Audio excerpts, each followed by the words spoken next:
ချမ်းရည်ဘာတွေလုပ်နေတာလဲ နှုတ်မြုပ်ရိုက်မလို့ပါ ဟောအဲ့ဒါဆိုအတော်ပဲမချမ်းရိုက်တဲ့နှုတ်အမြုပ်ရိုက်တဲ့ဟာနဲ့လေခွင်ရိုက်လို့ရလားအမတယောက်မေးတာတော့မချမ်းခဏလောက်ဖြည့်ပေးပါလား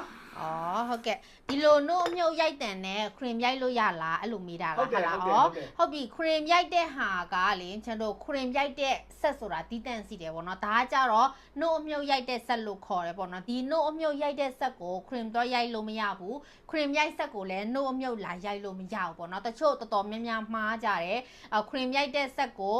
နှုတ်အမြုပ်တွေလာရိုက်တာမျိုးနှုတ်အမြုပ်ရိုက်ဆက်နဲ့ပဲခရင်တော့ရိုက်တာမျိုးအဲ့ဒါဆိုရင်ကျွန်တော်ဒီဆက်တွေကပြတ်တယ်ဘာကြောင့်လဲဆိုရင်